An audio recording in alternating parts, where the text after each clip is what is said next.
Have you ever wondered what it would take for the Pure Land to open before you at the moment of death? Have you ever asked yourself if your chanting truly reaches your heart, or if it merely floats on the surface of your lips? Welcome back to our channel, the place where sacred stories meet living hearts. In this video we revisit one unforgettable night, one soaked in tears, trembling with faith, and illuminated by the name of Amitabha Buddha. That night belonged to Great Master Oe, a towering figure of both intellect and devotion, who broke into tears while chanting, his soul laid bare before the infinite light. But the real question is not about him, it's about you. Can your chanting ever reach that level of sincerity? Can your heart break open so completely that the Buddha himself turns to receive you? Let us begin at the beginning, not with techniques or philosophy, but with longing. Because every true practice is born not from discipline alone, but from a yearning so deep that it shakes the bones. Master Oe was not merely a scholar of sutras. He was a man consumed by the fire of devotion. A man who, though endowed with immense understanding of doctrine, understood that the intellect alone cannot ferry you across the ocean of suffering.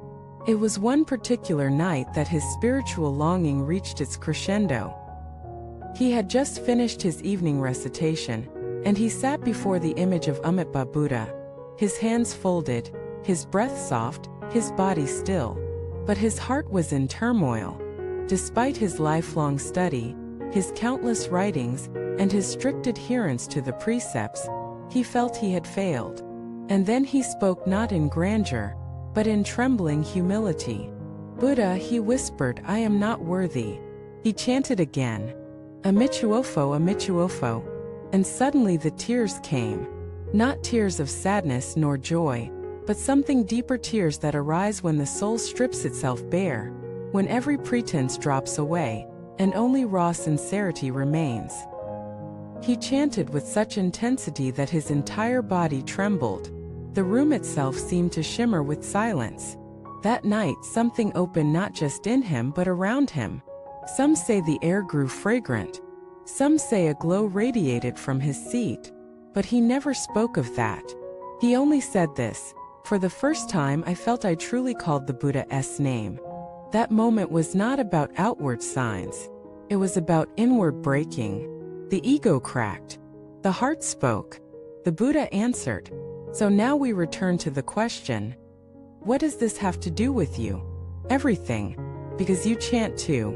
Maybe once a day. Maybe 100 times. Maybe you've kept this practice for years. But have you ever cried while chanting?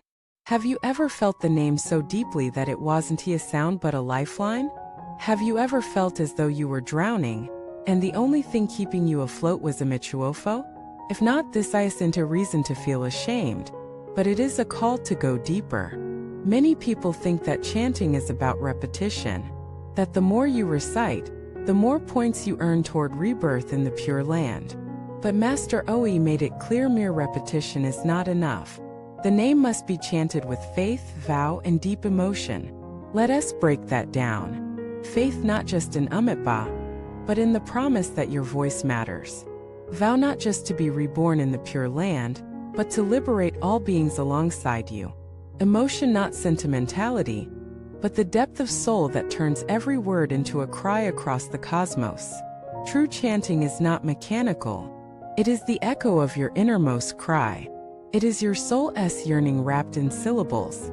It is the bridge between your suffering and Amitabha's compassion. And to reach that level, you don't need to be a scholar. You don't need to understand every word of the sutras. You just need to be real. The Pure Land responds not to knowledge but to heart. There are stories, so many, of simple people who never read a single scripture, who never set foot in a monastery, yet who chanted the Buddha's name with such sincerity that they passed away with smiles on their faces and visions of Amitabha welcoming them home. A farmer in a remote village who whispered Amichuofo with every step of his plow. A grandmother who chanted with beads worn smooth by decades of touch. A sick child who recited with pure trust until his final breath. Why does this happen? Because sincerity is the most powerful force in the universe. You may think your practice is weak, that you're too impure, that your past is too stained. But the Sutra of Infinite Life says, even one thought of sincere invocation can connect with Amitabha. Not 1 hour of chanting, one thought. So imagine what happens when you chant with your entire being. Master Oe's tears were not a sign of weakness. They were a sign of arrival. That night, his heart and the name became one.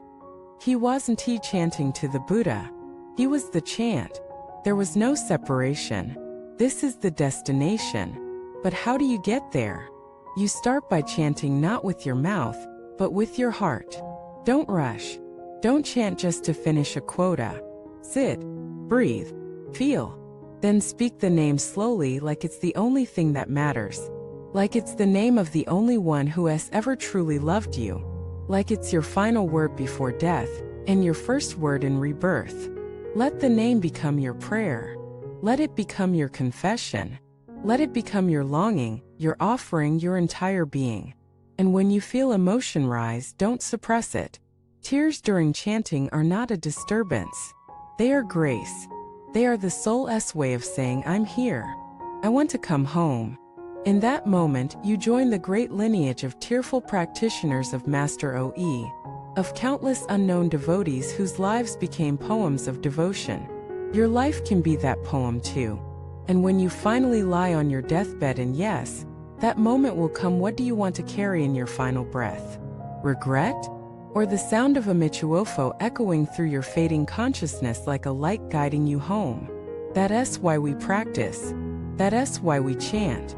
Not just to live better but to die well. To meet the Buddha with eyes full of faith and a heart empty of doubt. So if your practice feels dry, don't give up. But also don't stay at the surface. Go deeper. Chant slower. Mean every word. Cry if you must. And one day, like Master OE, you may find yourself before the Buddha not because of how many times you chanted, but because of how deeply you did. Thank you for watching this video. If you've ever had a powerful moment while chanting or even a moment of complete dryness, share it in the comments. Let us hold space for each other's journeys. Let us grow in devotion together. Please like this video, subscribe for more sacred stories, and share this with someone who needs to hear that their voice matters. Until next time, chant with heart, live with sincerity, and never stop walking toward the Pure Land.